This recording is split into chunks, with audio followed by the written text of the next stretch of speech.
Bueno, muchas gracias. Buenas noches para todos. Es un gusto estar siempre acá todos los años en las jornadas. Esta vez me dejaron hablar no de tecnología, sino de hablar de otra de las cosas que me apasionan. Así que encantado de tener este espacio para compartirles algunos aprendizajes y algo de lo que es la teoría hoy de cómo tomamos decisiones. Entonces, para empezar, lo primero que tengo que decir aquí es que no soy un experto en el tema, sino que soy un aficionado que presta especial atención a este tipo de cosas, y parte de lo que voy a compartir con ustedes son varias de las que son hoy las referencias más relevantes desde el punto de vista académico y desde el punto de vista del estado del arte, del estudio, de la toma de decisiones, para que después los más curiosos y los que se entusiasmen en el tema como yo puedan seguir avanzando y profundizando sobre esto. Voy a compartir también con ustedes algunas de las técnicas que a medida de los años he empezado a poner en práctica, he ido aprendiendo y que me han servido y me han sido útil para tomar decisiones en todos los ámbitos, desde aquello que tiene que ver más con la vida personal hasta aquello que tiene que ver con nuestro trabajo, con la vida profesional en el día a día. Entonces, para empezar, lo primero que tenemos que reflexionar es tomamos decisiones todo el tiempo, y probablemente sea de las acciones que hacemos más a menudo y en forma más repetida. Todos los que estamos acá es porque tomamos la decisión de llegar hasta acá. Y en cada segundo estamos tomando la decisión de si miro en el teléfono a ver si tengo algo nuevo, si me siento de una forma, si me siento de la otra. Estamos todo el tiempo tomando decisiones. Pero no todas las decisiones las tomamos de la misma forma y no todas las decisiones las tomamos por parte, llamémosle, de los mismos mecanismos dentro de nuestro cerebro. Y vamos a conversar un poquito de eso, de cómo fluyen distintos tipos de decisiones. Entonces, déjenme arrancar con una pregunta como para empezar a situar un poco por dónde viene esto. Yo digo por ahí, ¿por qué la gente hace una hora de fila para cargar combustible antes de que haya un aumento del 6%? Esto vieron que pasa, ¿no? O sea, se llenan las estaciones. Si uno hace la cuenta y uno dice, bueno, yo en promedio ando con un 25% del tanque de nafta, ahorrarme el 6% del 75% que me falta me da que me puedo ahorrar unos 90 pesos. Pero la realidad es que yo hago una hora de fila para poder cargar nafta para poder ahorrarme esos 90 pesos. ¿Resulta racional eso? Si lo pensamos de esa forma, ¿lo hacemos? No, pero la realidad es que nuestro cerebro, la forma en la cual pensamos, en ese sentido lo que busca maximizar el ahorro. Y eso es lo que hace que no analizamos el problema con todo. Vamos a ver varios ejemplos y varios mecanismos que son los que están por detrás de que tomemos decisiones de este estilo. Entonces, primera reflexión es, tomamos decisiones todo el tiempo, no necesariamente racionales. Y hoy lo que el estado del arte, del estudio, de la toma de decisiones nos muestra es que todas las decisiones tienen una fuerte componente emocional y una componente racional, y que es una combinación de las dos cosas. Entonces, aquello de que muchas veces nos convencemos o nos autoconvencemos de que todas nuestras decisiones son racionales y que esto no es, la realidad es que vamos a ver, y quizás al final de esta hora nos vayamos con una idea de cómo hay mucho más que lo racional en la forma en la cual tomamos decisiones. Entonces decía que quería citar algunas referencias. Hay 4 libros que para mí son extraordinarios en esto como introducción al tema. Después compartimos la presentación, con lo cual para que no tengan ni que sacarle fotos, si quieren hacerlo encantado, pero encantado de compartir la presentación después. Estos 4 libros son, el primero es How We Decide de Jonathan Leher. Jonathan Leher es un neurocientífico.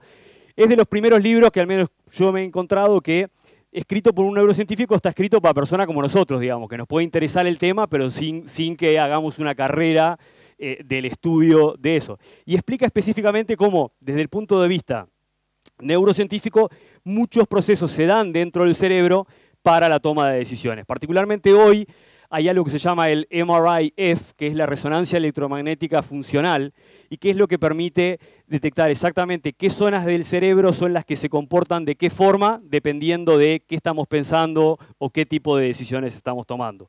Eso es lo que hoy permite tener mucha más claridad de cómo se dan tanto los procesos de pensamiento como también los procesos de toma de decisiones. El segundo es un libro un poco más viejo, es un libro, uno de los primeros hits, llamémosle, de Malcolm Gladwell, después de Tipping Point, Outliers, pero en Blink particularmente, Malcolm Gladwell introduce el concepto de cómo funciona la intuición. La intuición tiene una parte muy importante también en la toma de decisiones y si se quiere es lo que está un poco del otro lado de lo racional. La intuición es, vamos a ver un poquito, es un poco lo que nos impulsa a tomar ciertas decisiones más allá de que lo razonemos o no lo razonemos.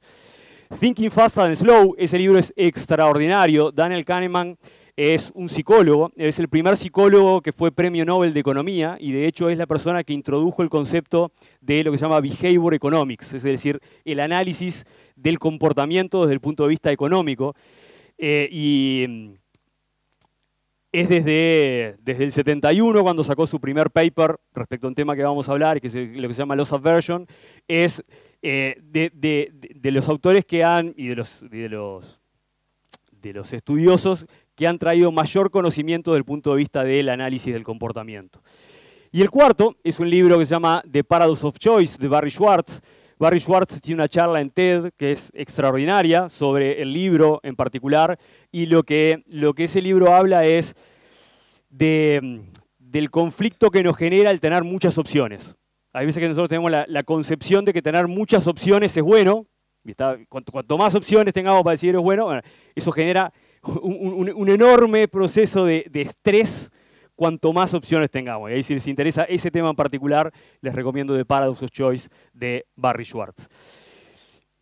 Pero avanzando, la realidad es que nuestro cerebro recién estamos en una etapa muy, muy temprana de entenderlo. Estos estudios que hablaba hace unos minutos del MRI-F, lo que permite es empezar a entender cómo se comporta el cerebro internamente. Estamos en una etapa muy, muy, muy temprana.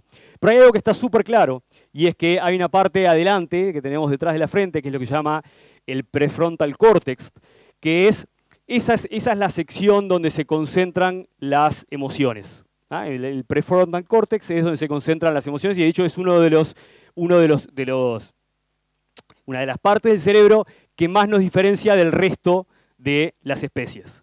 Particularmente, esa es de las partes, de las zonas que más se activan en los procesos de toma de decisiones. Ya sea que nos creemos más emocional o más racional, esa componente que nuevamente es la que está directamente vinculada con las emociones es la que más se activa en los procesos de toma de decisiones. Entonces, siguiendo en esto del cerebro, el cerebro tal cual, exactamente con la misma estructura que tenemos hoy, tiene 10.000 años. 10.000 años. Claramente, ese cerebro de 10.000 años se formó, y el hombre tal cual lo conocemos tiene algo así como 1.800.000 años, con lo cual 10.000 años no es nada. Pero la realidad es que la realidad en la cual todos nosotros ninguno no vivía hace 10.000 años. La realidad en la cual los hombres vivían hace 10.000 años era muy, pero muy distinta de la actual. Y ese cerebro estaba más preparado para correr cuando viene el oso, para no quemarse, estaba preparado. Pero sin embargo es ese mismo cerebro el que tenemos hoy. Lo único que ha pasado con el cerebro en los últimos 10.000 años es que ha decrecido algo así como un 2% la masa encefálica. Es lo único que ha cambiado del cerebro de aquel momento a esta parte. Entonces, en este ambiente tecnológico, usé un poco la analogía de los bugs. Tenemos 10.000 años de bugs en el cerebro porque está preparado para ciertas cosas y fue concebido y fue evolucionando para ciertas cosas. Y para mí de las primeras reflexiones para entender cómo pensamos y cómo decidimos es entender cuáles son aquellos, permítame jugar un rato más con él, esos bugs que tenemos precargados. Esos bugs que todos tenemos precargados. O los podemos tener un poco más acentuados o un poco menos. Una vez que los conocemos, es mucho más fácil lograr controlarlos y lograr manejarlos. Pero esos bugs los tenemos absolutamente todos. Entonces vamos al primero de ellos. El primero de ellos es el que se llama Loss Aversion. Loss Aversion, yo decía, es en el 71. Daniel Kahneman es el primero que introduce el tema en base a... y acá les propongo una cosa, y es, para todos estos, siguiendo con los bugs, todos estos bugs es hoy el estado del arte. Lo pueden encontrar en varios de estos libros, o si se ponen a buscar por los conceptos, van a encontrar que hoy es el estado del arte. Y el arte de esto está respaldado, hoy es ciencia, está respaldado por N cantidad de estudios, por un tema de extensión No nos vamos a meter en los estudios propiamente, con lo cual lo que les pido es acá una parte de confianza y una parte de curiosidad respecto a que esto efectivamente funciona de esta forma. El concepto de loss aversion lo que habla es de que buscamos siempre minimizar la pérdida. El concepto de loss aversion de lo que habla es de que siempre buscamos minimizar la pérdida. Siempre buscamos minimizar la pérdida. Un ejemplo bien claro y numérico de esto es, si nosotros decimos, tomamos una muestra suficientemente representativa y le decimos que vamos a tirar una moneda, o sea, 50 y 50% de posibilidades, 50% de posibilidades de ganar 100 pesos, 50% de perder 100 pesos. Si sale de un lado, sale del otro. Estadísticamente lo que los números nos muestran es que la gente tiende a rechazar la apuesta. Rechazar la apuesta en una relación de 2 a 1. ¿Qué es lo que eso quiere decir? Cuando recién un número significativo acepta la apuesta, cuando el valor de la expectativa de ganancia pasa a ser el doble de la pérdida.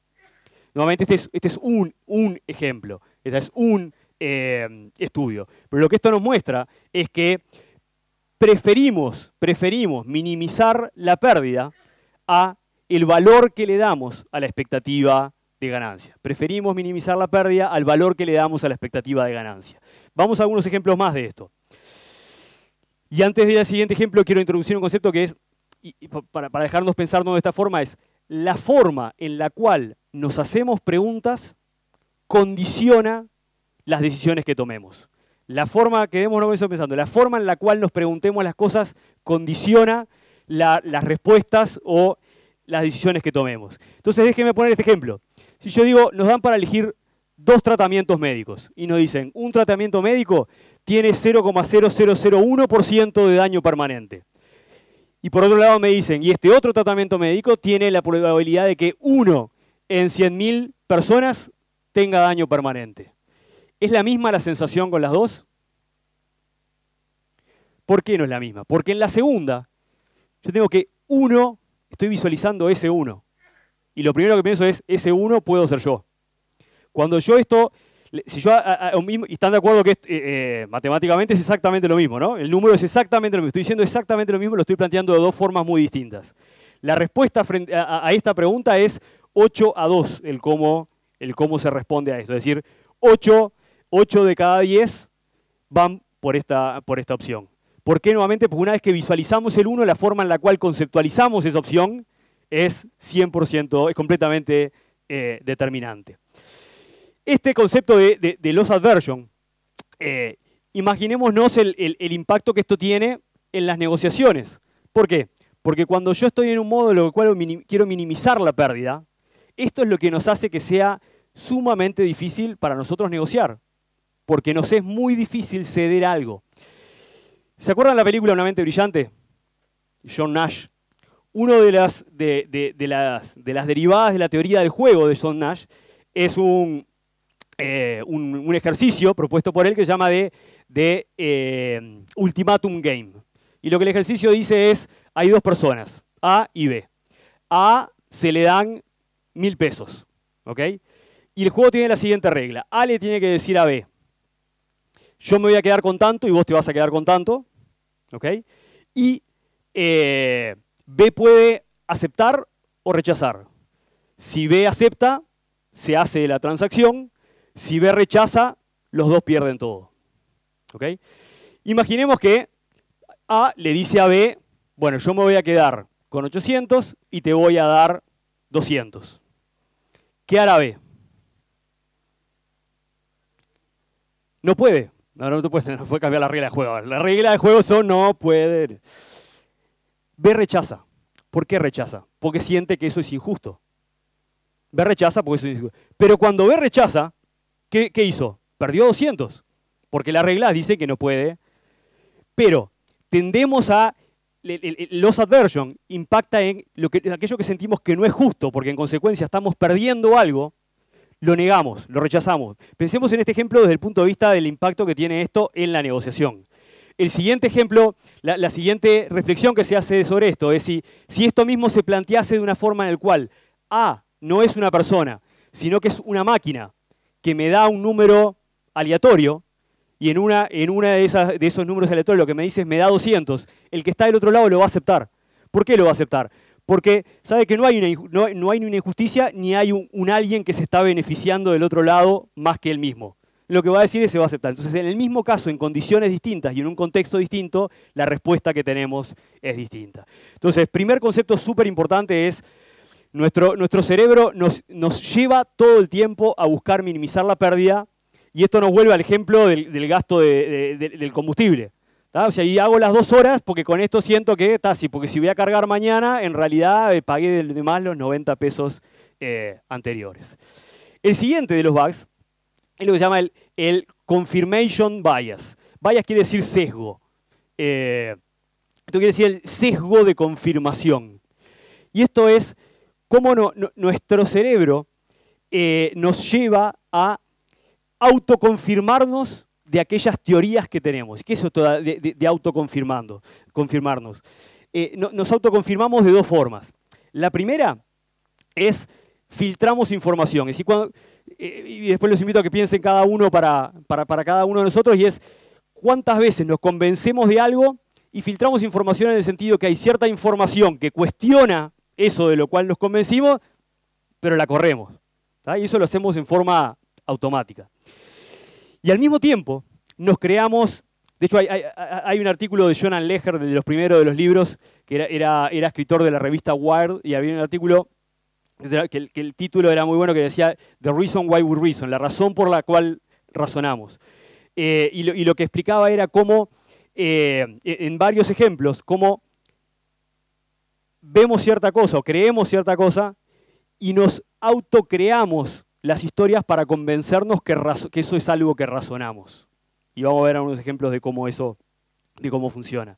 Pero el punto es que nos autoconfirmamos ciertas cosas. Y una vez que, y muchas veces en forma emocional o por intuición, tomamos una decisión, después lo que hacemos es, nuestro cerebro es extraordinario para justificarnos esa decisión que tomamos. Fui y me compré algo porque me gustó y porque estaba tentado a comprármelo y me lo compré. Después lo que hago es todo el ejercicio de qué buena compra que hice, lo debo haber comprado más, bla, bla, bla, bla, bla. El siguiente de los bugs es el que se llama el availability heuristic. Y esto, la mejor forma de explicarlo es con un ejemplo, que se llama el experimento K, y no tiene nada que ver con Argentina ni similares, pero esto lo que habla es, si yo agarro y digo, pregunta rápida, y digo, ¿cuántas hay más palabras en inglés que empiezan con K o que tienen K en la tercera letra? La primera respuesta es que empiecen con K. ¿Por qué? Porque nos es mucho más fácil imaginar, ¿no? Pues si lo siguiente que digo es porque cuando me dice no en la tercera, bueno, contalas, a ver, decime cuántas. Nos es mucho más fácil que encontrar palabras que empiecen con K. Pero nuestro cerebro, que por definición es bastante vago, lo que hace es busca aquello que le es más fácil acceder. Y con esto para este ejemplo muy trivial de las letras, nos es mucho más fácil encontrar palabras que empiezan con K, palabras que tienen K en la tercera letra, y más aún en un idioma que no es el nuestro. Pero además de eso, esto funciona todo el tiempo. Es decir, aquella información que tenemos más presente o más reciente en el tiempo, es aquella información a la cual le damos más importancia. O sea, cuando nosotros estamos rápidamente tomando una decisión, aquella información que tenemos más fresca y más reciente es aquella a la cual le damos más importancia, sea o no de la fuente más creíble. Entonces déjame traer un par de preguntas más. ¿Por qué siguen existiendo los emprendedores y los números lo que muestran es que 60% de los emprendedores y los emprendimientos no llegan al 5º año de vida? O sea, si yo miro estos números, digo, no hay vuelta. Esto mismo aplica para los divorcios, pero no lo pongo en los slides porque no me gusta que quede registrado. Pero lo mismo aplica para eso. O, pregunta muy obvia, es por qué hay jugadores y sabemos que está todo armado para que la banca gane en el casino.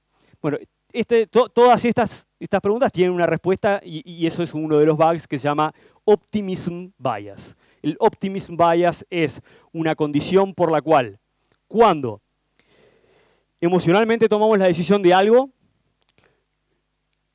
la forma en la cual funcionamos es que las probabilidades para nosotros van a ser completamente distintas de las que son para la media. Esto tiene ejemplos más anecdóticos o simpáticos como los que comentábamos recién, pero tiene cosas mucho más complejas como por ejemplo aquel que sigue fumando porque justo a mí no me va a pasar. O aquel que maneja en una condición que no debería manejar porque justo a mí no me va a pasar. O sea que eso tiene N, donde lo que hacemos estamos yendo contra las probabilidades. Optimism bias es lo que nos lleva a eso. Hay un ejemplo de esto se llama en los pilotos de avión, el síndrome de regreso a casa. Es que los pilotos de avión cuando están volviendo a su casa, cuando están volviendo a su país de origen, están mucho más propensos a tomar riesgos que cuando están volando en otra dirección. Esa ansiedad por llegar les hace tomar más riesgos de los que deberían tomar. Entonces esto lo podemos transformar en, bueno, el a mí no me va a pasar es un gran ejemplo del optimism bias o el creer que somos distintos a la media. El creer que somos distintos a la media. Por supuesto, esto tiene implicancias fantásticas, porque gracias a esto existen los emprendedores, gracias a esto existe el correr riesgos. Yo creo que lo que es particularmente interesante es entender el detenernos y lograr tratar de analizar la probabilidad, es decir, tratar de lograr analizar la probabilidad de las cosas suena como demasiado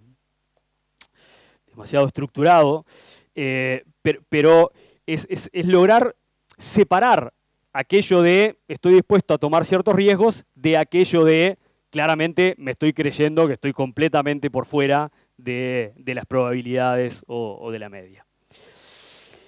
Y casi que el último de los bugs, y este es bien interesante porque este es muy de la vida cotidiana, es lo que se llama el anchoring.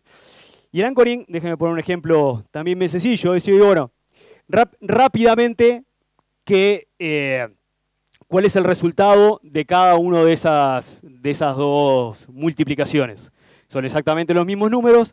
Cuando yo agarro a dos grupos por separado, y les digo, denme una respuesta en 4 segundos, o sea que obviamente no pueden hacer la cuenta, sino que terminan intuyendo un valor cercano. El primero, en promedio, da, para los que no lo ven de allá, dice 512, y el otro grupo termina diciendo que da 2000. ¿Por qué uno será mucho más grande que el otro? Por cómo empiezan. Exacto, por de qué base arrancan. En el primero arranco, bueno, 1 por 2, en el otro arranco 7 por 8 por 7, claramente el número es más grande. El número real, de hecho, es 40.320, no tiene nada que ver. Pero lo interesante es la forma en la cual, el concepto acá es cómo el pensamiento se va guiando y cómo el razonamiento se va guiando. Y acá me van a decir, pero este acá son 4 segundos y me estás apurando a hacer una cuenta, no sé si están. Vamos a un ejemplo muchísimo más claro y real y actual. La revista The Economist tenía en su sitio web la opción de comprar la suscripción electrónica de The Economist por $59, tenía la opción de la suscripción impresa por $125 y la opción de comprar la suscripción impresa y web por $125. ¿Alguien ve algo que le llama la atención acá? Claro, porque eso ¿a qué me lleva? A que nadie, o sea, si compras esta tenés problemas, claramente, ¿no? Porque uno dice, me estoy perdiendo, aunque sea para tener el papel ahí, pero me estoy perdiendo, deberíamos cuidar más los árboles, pero la realidad es. La estadística, esto nuevamente son los números de The Economist, por suerte estamos bastante bien en términos de razonamiento, decían 16%, 0%, 84%. Ahora The Economist luego dijeron, esto no lo compra nadie. Lo sacamos. ¿Qué fue lo que pasó?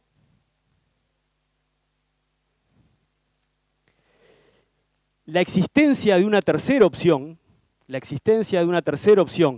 que lo que hacía era, en cierta forma, definía o fijaba un valor de referencia, condicionaba significativamente la decisión final que se tomaba. ¿Se dan cuenta los números? Estos son los números de The Economist. Esto es lo mismo que sucede cuando vamos al supermercado a comprar o cuando vamos a comprar un televisor. O sea, hay, de hecho, una cantidad de productos que están puestos ahí no para que los compremos, están puestos ahí para fijar un valor de referencia.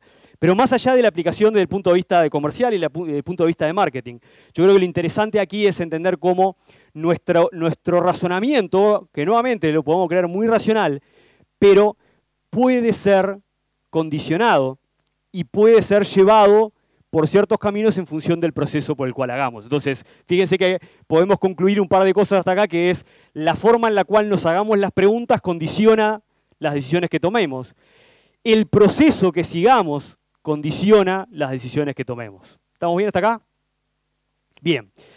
Vayamos un poco más a cómo funciona esto en nuestro cerebro. Y acá la mejor representación de esto, en mi opinión personal, viene de Daniel Kahneman, este libro Thinking Fast and Slow, un libro extraordinario de leer. Y Daniel Kahneman lo que dice es, lo define de la siguiente forma. Dice, nuestra cabeza funciona con dos sistemas, el que se llama System 1 y System 2. Si yo pregunto en este momento cuál es la capital de Uruguay, ¿qué respondemos? Este video. Si yo pregunto cuánto es 57 por 32, ¿qué respondemos? Por lo pronto tengo que pensarlo. La primera respuesta es una respuesta automática. Yo no, si podemos usar el término, yo no la pienso la respuesta. Es una respuesta 100% automática. Y eso es lo que hace System 1. System 1 responde en forma 100% automática. System 2, cuando yo digo 57 por 32, claramente yo tengo que empezar a pensar cómo hago la cuenta, ¿verdad? Y acá hay varias cosas muy importantes. La primera es, System 2 es completamente monotarea. Si yo les digo, hagamos 32 por 57 y pongámonos a hacerlo, y yo sigo hablando, todo lo que yo diga mientras que estamos haciendo la cuenta es completamente irrelevante. Todo lo que diga es completamente irrelevante. Y si trato de pensar o hacer otra cosa al mismo tiempo, no lo puedo hacer. Pruébenlo después de noche en casa. Entonces, la realidad es que, y esto primero desmitifica, no es porque lo desmitifique Kahneman, esto ya está recontra desmitificado, que no somos multitarea. En todo caso, lo que podemos hacer es cambiar de tareas rápidamente. Aunque también lo que está comprobado es que cambiar de tareas rápidamente tiene un desgaste enorme, con lo cual somos muy ineficientes como multitarea. Si quieren, en otro momento charlamos de eso, que me encanta también. Pero la realidad es, somos monotarea. System 2 es quien se detiene a procesar. Veamos algunas características de System 1 y System 2, pero antes de eso, otro ejemplo bien práctico. Si yo pido que leamos esto que está acá, asumo que podemos leerlo. Si digo que ahora que leamos este que está acá, traten de leerlo, traten de leer 5, 6, 7. ¿Qué me empieza a pasar? ¿Qué es lo que sucede ahí? Cuando yo lo leo en el anterior, cuando leo el primero lo procesa System 1, porque la asociación es hiperdirecta. Porque de hecho, cuando yo leo una palabra de 3 letras, no necesito leerla. Cuando yo leo red, no leo R-E-D, es red. No, la verdad que lo veo y lo proceso como un todo. Ahora, cuando detecto una discrepancia, es como que salta de un sistema al otro, por decirlo un poco nuevamente en términos informáticos. Entonces, ¿cómo funcionan System 1 y System 2? System 1 es lo que se llama, es 100% automático. Y aprende en base a repeticiones. Y aprende en base a repeticiones, y aprende. Y es una extraordinaria máquina de aprender y es una extraordinaria máquina de generar memoria. Extremadamente eficiente en ese sentido. Es eficiente en ese sentido y es eficiente desde el punto de vista del consumo de energía. Es tremendamente eficiente en términos del consumo de energía.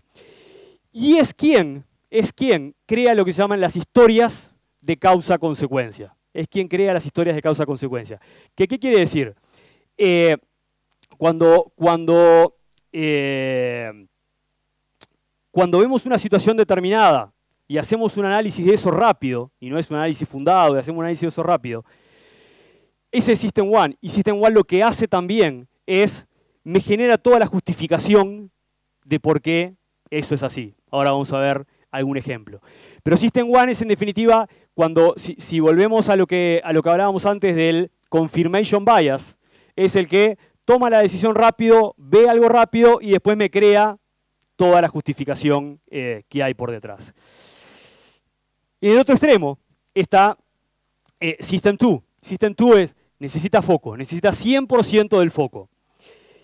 Es extremadamente Aragán, pero no es porque no es Aragán de caprichoso, sino porque necesita foco y es extremadamente demandante de recursos y energía. Es extremadamente demandante de recursos y energía.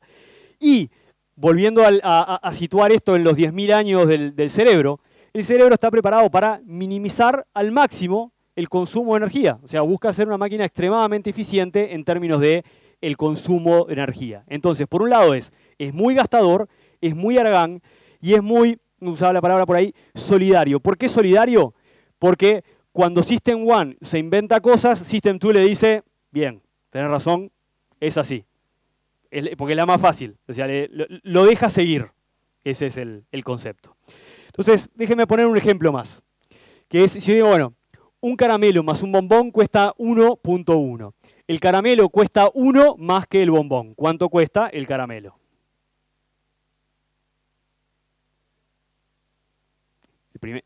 El primero que quiera... 0,10. 1. 1 o 0,10. Ok.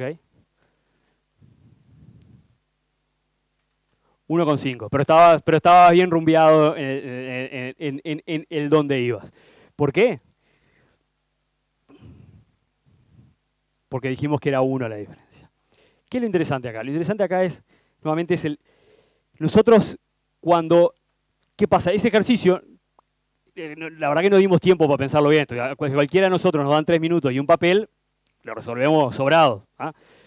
Pero en el tratar de resolver rápido, lo que buscamos es resolver por intuición. Y por intuición, si la diferencia es 1, el total menos el 1. Y lo siguiente interesante es cómo, también es un poco tramposo porque no dimos suficientemente tiempo, pero tampoco busco corroborar. Y ahí entra el juego el optimism bias, que una vez que me convenzo de la solución, no hago la cuenta para tratar de comprobar, sino que esa es la que mando. No hago, me lleva 3 segundos hacer la cuenta para comprobar si es el número correcto. No, me voy y me mando con ese número. Entonces, System 1 y System 2 interactúan todo el tiempo, operan todo el tiempo, pero la realidad es que una parte muy, pero muy importante de nuestro tiempo y particularmente de la toma de decisiones sucede en System 1. Y todos los bugs de los que hablábamos antes, y que la lista es mucho más amplia de la que vimos, todos esos bugs residen en System 1, viven en System 1. Introduzcamos algunos conceptos más. Hay un concepto que es extraordinario que se llama ego depletion. Ego depletion, el concepto descrito en forma bien fácil de entender es que nuestra fuerza de voluntad y nuestra capacidad de toma de decisiones se desgasta. Es como la pila, como la batería del celular. En una carga determinada, cuando arrancamos el día tenemos una carga determinada y se va desgastando. ¿Nadie le pasó alguna vez, por llevarlo nuevamente a cosas cotidianas, de ir a un shopping a comprar un regalo y salir agotados? ¿Ahí completamente agotados? Bueno, todo ese proceso de esto o aquello, voy allá, compro esto, pero esto no, capaz que es mejor aquello otro. Todo ese proceso lo que genera es un enorme desgaste de nuestra fuerza de voluntad y nuestra capacidad de decisión. Entonces, si me permiten simplificar esto, el concepto por detrás es nuestra capacidad de toma de decisiones se va desgastando. Por supuesto que tenemos varios mecanismos para recargar, dormir ni que hablar, pero algo tan sencillo como distraernos es una forma. Leer algo que nos distraiga, escuchar música, caminar, hacer deporte, cada uno de esos son mecanismos que lo que hacen es limpian, llamémosle recargan nuestra fuerza de voluntad y nuestra capacidad de toma de decisiones. Otro ejemplo, ¿cuánto nos debe haber pasado? Porque yo recuerdo de esos casos de salir de un examen, ¿sí? O salir de un examen, un parcial, donde uno estudia, salir y la primer barra de chocolate o la bolsa de 12 bizcochos y entera. ¿Sí? Eso suena muy disparatado. Bueno, es porque después, de repente a la hora digo, pero ¿cómo me comí la bolsa de bizcochos esa? ¿Cómo me comí la barra de chocolate esa? Y es porque en ese momento nuestro filtro, nuestra fuerza de voluntad está completamente deteriorado. ¿Ok? Llevándolo a algo más doméstico, y es este artículo de la Fast Company, me pareció extraordinario, que lo que dice es ¿por qué es tan difícil ser un buen padre después de las 6 de la tarde? Y pues el concepto de, bueno, llegaste, trabajaste todo el día, bla, bla, bla, bla, bla, y tenés que empezar, bueno, que lavate los dientes, que a bañarse, que a la cama, que a comer lo que tenés que comer, etc. Y eso requiere una fuerza de voluntad que hay que tener mucha disciplina y perseverancia. El punto es, en ese momento del día, si no tuvimos, llamémosle, una instancia de recarga, ¿ok? Es sumamente difícil. Hay una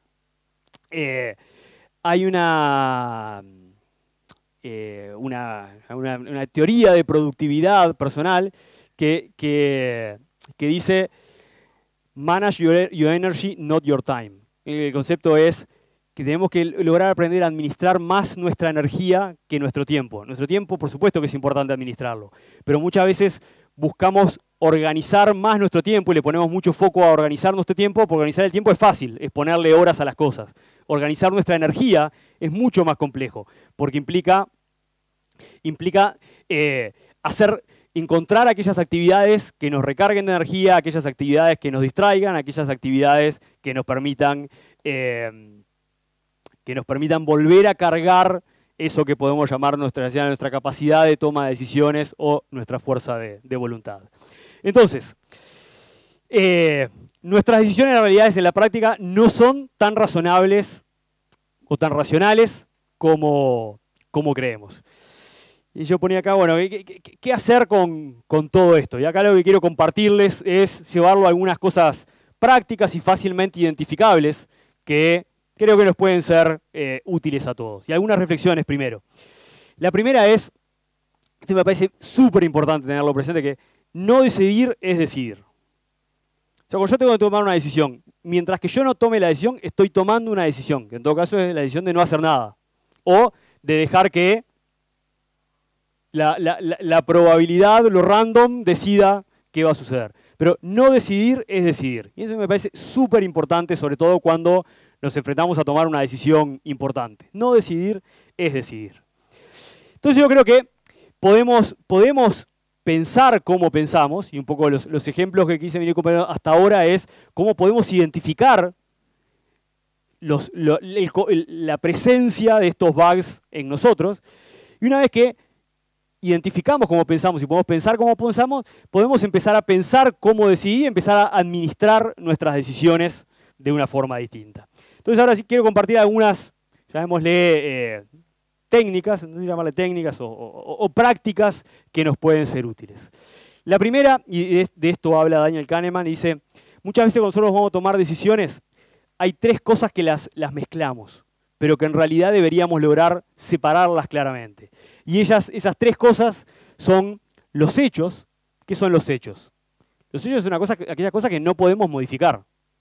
O sea, vamos a poner el ejemplo de si vamos a alquilar un apartamento. ¿Ah? Los hechos, ¿cuáles son? Los hechos es las propiedades valen lo que valen, el barrio vale tanto, con tales características vale tanto, etcétera, etcétera. ¿Cuántas veces escuchamos, pero que está carísimo? Está bien, está carísimo, pero no importa si es carísimo. Esa es la realidad. O sea, yo lo que quiero es tomar una decisión, la realidad, los hechos son eso. Yo quiero en tal barrio tal cosa, yo quiero en tal barrio tal otra. Esos son los hechos. ¿Qué son los deseos? Los deseos es qué es lo que me gustaría, es mi aspiracional, es a lo que quiero llegar. Y lo tercero son las opciones, que son las posibilidades reales.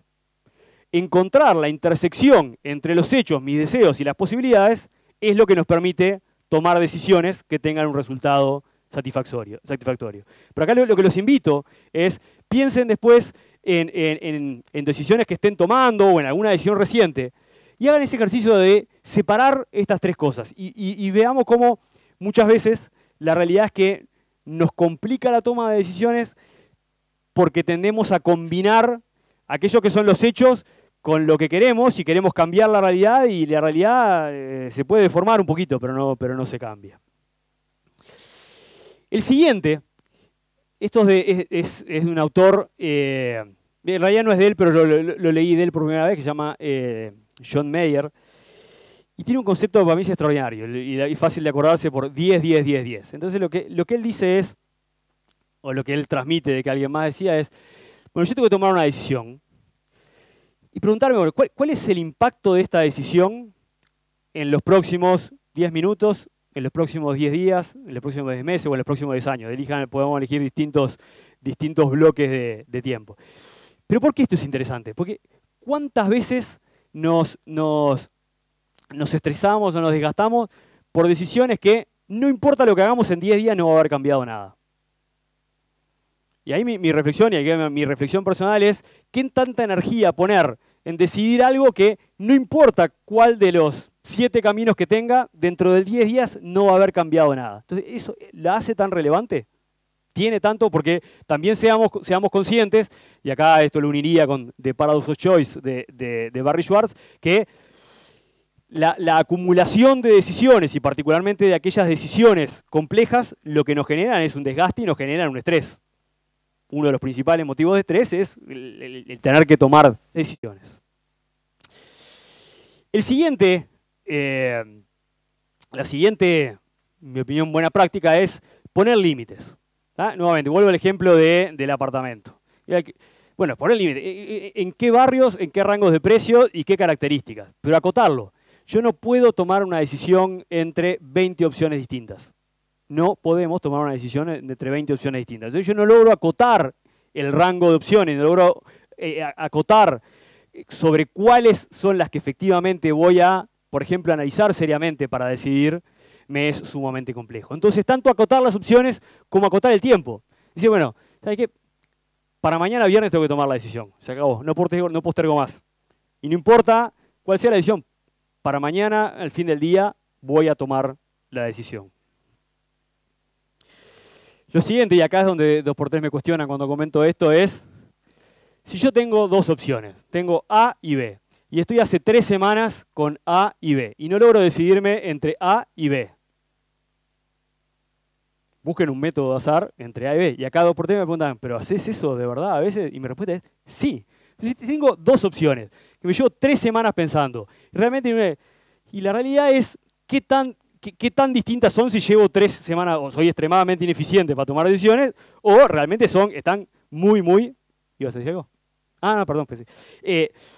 Y esto lo uno con el siguiente punto, que es, lo llamé acá compromiso, que es, una vez que tomo la decisión, hacer que esa decisión sea la mejor. Yo creo que acá estoy convencido que es tan importante buscar tomar la decisión como después que tomé la decisión, hacer todo para que sea la mejor decisión. Y creo que este se une muy bien con el de la moneda. Hacer que esa sea la mejor decisión, parte de lo que significa es, por ejemplo, no empezar a cuestionarme de, pero si hubiera elegido A, la verdad que sería otra cosa. Si hubiera comprado el otro regalo, sería otra cosa. O sea, eso no funciona. O sea, eso no tiene ningún efecto positivo. Cuando tomamos una decisión, es poner todo el foco para hacer de esa la mejor decisión. Bien, las rutinas. Las rutinas son extraordinarias. Lo primero es, acá tomando un poco en cuenta el promedio de edad de la audiencia, Mark Zuckerberg. ¿Alguno conoce qué característica particular tiene Mark Zuckerberg de las rutinas? Siempre usa la misma remera. Bueno, la misma no es que la lave todos los días, sino tiene muchas de la misma remera. N de la misma remera. ¿Qué es lo que hay por detrás de eso? Es, no me tengo que poner a pensar qué me pongo de mañana.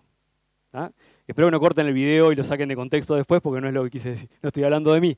Pero la realidad es, y dejando de lado ese ejemplo anecdótico, pero es el hecho de que cuanto más decisiones yo me fuerce a tomar todos los días, si yo arranco de mañana temprano y digo, bueno, ¿voy a correr hoy o no voy a correr? ¿Voy al gimnasio o no voy al gimnasio? Y voy a la oficina a las 8, voy a la oficina a las 9. Bueno, ¿qué pasa? A las 10 de la mañana estoy quemado. O sea, y esto es volviendo y les pido el voto de credibilidad de que nuestra energía de toma de decisiones se desgasta como una pila, es a las 10 de la mañana, ya decidí 14 cosas a las 10 de la mañana. Entonces, el tener rutinas, hay uno de los artículos que están, al final hay una serie de links para que después lo que les interesa puedan ir y leer, además de los libros.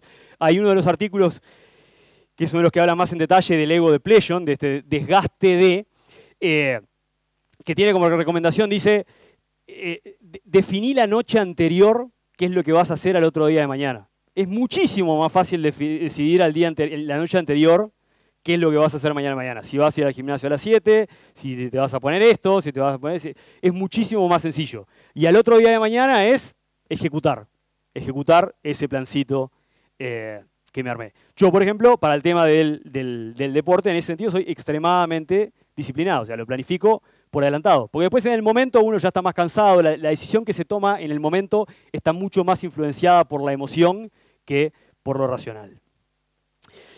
Lo otro, y esto es algo que yo lo pongo en práctica muy a menudo, es decidir postergar, que no es lo mismo que no decidir. Decidir postergar. ¿En qué casos lo hago yo? Yo hay momentos del día, muchas veces al fin del día, o muchas veces en ciertos momentos del día, dependiendo de las actividades que tenga, en los cuales me doy cuenta que no es el mejor momento para tomar una decisión.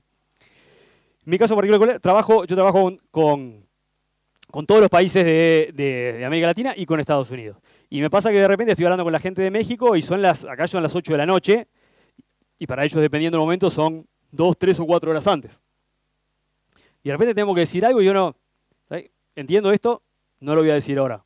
Mañana hablamos y me planifico tomar la decisión al día siguiente, pero tomo la decisión consciente de postergar eso para un momento determinado. ¿Por qué? Porque, y esto probablemente sea en base a la práctica, porque logro identificar que no es el mejor momento para tomar la decisión.